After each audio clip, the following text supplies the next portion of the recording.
오늘 우리에게 주신 하나님의 말씀은 구약성경 민수기 1장에서 3장까지의 말씀입니다. 민수기 1장에서 3장까지의 말씀을 함께 보도록 하겠습니다. 민수기는 히브리 말로 베미드바르라는 뜻입니다. 미란 말이 어디에서부터 이 드바르란 말이 다바르란 말에서 왔는데, 이 다바르란 말은 말하다라는 말입니다. 즉, 이 민수기라는 말은 그곳에서 말하다. 그곳이 어디입니까? 이스라엘 백성들이 출애굽해서 광야에서 하나님의 말씀을 불순종하고 방황할 때 하나님께서 말씀하신 것입니다. 광야는 아무것도 없는 곳입니다.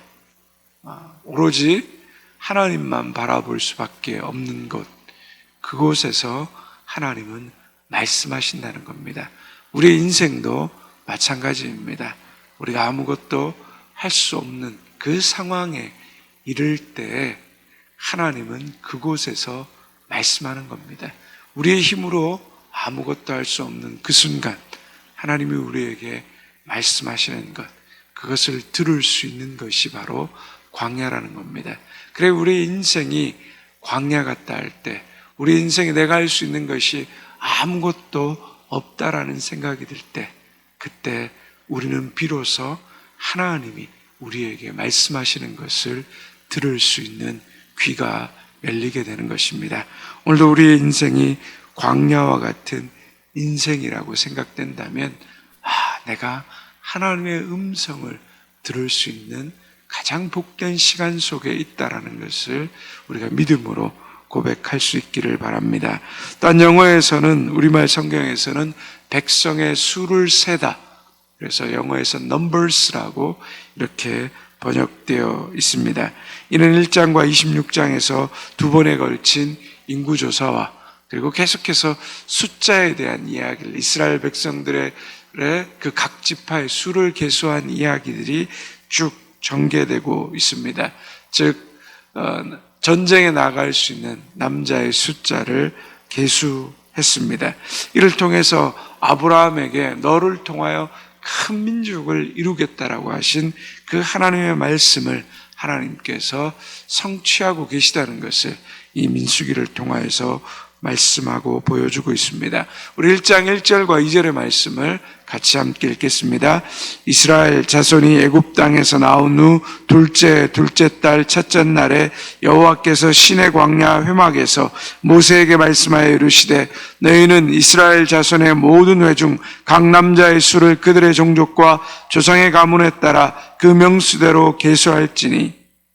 애굽 땅에서 나왔다는 말은 애굽의 통치, 애굽의 우상, 애굽의 생활, 애굽의 지혜에서 나왔다라는 말입니다. 그렇게 살아온 지 2년 2개월이 지났다는 겁니다. 우리도 예수 그리스도를 믿고 죄에서 출애굽했습니다. 내가 아직 세상에 그 애굽에서 살아가고 있다면 내 가정은 이미 깨어졌고, 내 삶은 죄악으로 더러워졌고, 내 가치관은 욕심과 이기심으로 부패해져 갈 수밖에 없었을 것입니다. 아직도 죄의 잔재가 남아있고 우리 안에는 여전히 욕심과 여러 가지 세상과 하나님이냐라는 갈등이 있지만, 예수 그리스도를 믿음으로 말미암아 오늘 우리가 이만큼 살게 된 것입니다. 개인적으로, 가정적으로 출애굽의 은혜를, 그 죄로부터 출애굽한 인생이 되었다는 것을 우리는 감사해야 하는 것입니다. 각 사람을 계수하되, 남자를 계수했을 때 싸움에 나갈 만한 사람을 계수했습니다. 또한 우두머리를 각 지파별로 한 사람씩 세웠습니다. 이 계수의 목적이 있습니다. 쭉 계속 말하면서 54절에, 마지막 1장 54절 말씀에 가면 이런 말씀을 하고 있습니다. 우리 1장 54절의 말씀을 함께 같이 읽겠습니다. 이스라엘 자손이 그대로 행하되 여호와께서 모세에게 명령하신 대로 행하였더라. 중요한 것은 무엇입니까? 하나님이 명령하신 대로 행하였더라. 이 말씀이 계속해서 반복해서 나오고 있습니다. 이 군대의 규율은 바로 하나님의 말씀이며, 그 하나님의 말씀에 순종하는 것입니다. 순종은 내가 무엇을 하는 것이 아닙니다. 순종은 하나님이 말씀하신 것을 따라가는 것입니다. 내 의를 드러내는 것이 아니라 하나님의 의가 드러나는 것, 하나님이 명령하신 대로 행했기 때문에 그 놀라운 일이 일어난 것, 그 결과가 일어나는 것이기 때문에 하나님의 의가 드러나는 것이 순종입니다. 하나님이 하라는 것을 하는 것이고 하나님이 하지 말라는 것을 하는 것, 그 말씀에 순종하는 것이 바로 순종입니다. 하나님의 말씀대로 행하는 것이 우리에게 무엇을 말합니까? 하나님의 사람으로 되어져 간다라는 것입니다. 그래서 우리에게 가장 중요한 것은 그 말씀에 대한 순종입니다. 2장입니다. 12지파의 진편성 및 행군 순서가 나옵니다. 우리 2절 말씀을 함께 같이 읽겠습니다. 이스라엘 자손은 각각 자기의 진영의 군기와 자기의 조상의 가문의 기호 곁에 진을 치되 해막을 향하여 사방으로 치라. 동서남북 사방의 12지파가 진을 쳤습니다. 다른 방향에서 진을 쳤지만 그 가운데 뭐가 있습니까? 해막이 있습니다. 다 흩어져 있고 다른 방향 속에 있지만 항상 해막을 향하여서 그들이 중심성을 가지도록 말하고 있는 것입니다. 해막은 하나님이 그들과 함께 하고 있다는 것을 의미하는 것입니다. 그래서 동서남북 사방에 있지만 그 마음의 중심성은 늘 하나님을 향해서 바라보아야 한다는 것입니다.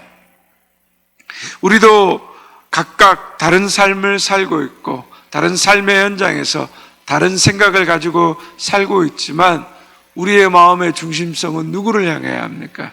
바로 하나님, 예수 그리스도를 향해야 하는 것입니다.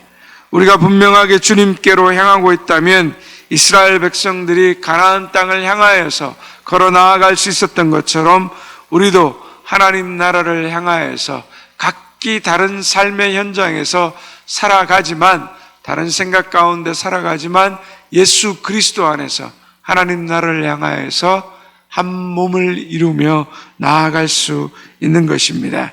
우리의 중심성, 우리의 시선이 어디에 있든지 예수 그리스도 안에서 예수 그리스도를 바라보는 그러한 삶을 살아갈 수 있는 저와 여러분 되기를 소망합니다. 민수기 3장으로 넘어갑니다. 1절에서 4절까지 시내산에서 하나님의 말씀을 들으면서 아론과 모세가 낳은 자는 이렇다라고 말하고 있습니다. 나답과 아비후는 거룩하게 구별된 제사장으로부터 위임받았지만 하나님 말씀에 불순종하여서 죽습니다. 말씀을 들어도 불순종하고 말씀과 상관없이 살아간다면 이처럼 안타까운 일이 일어날 수밖에 없는 것입니다. 5절에서 13절까지는 제사장을 도와 회막에서 심우하는 레위인의 임무에 대해서 말합니다. 레위인은 회막의 모든 기구를 맡아서 지켜야 합니다. 그들은 아론에게 온전히 맡겨진 자라고 말하고 있습니다. 레위인은 맡겨진 자, 시종하는 자라는 말로 자신들의 삶이 표현되고 있습니다.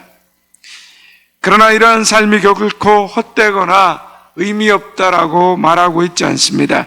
이 삶을 통하여서 제사가 온전해지고 이스라엘 백성들이 하나님을 바라보고 있고 성막이 지켜지고 직무가 제대로 수행되고 하나님의 말씀이 성취되게 됩니다.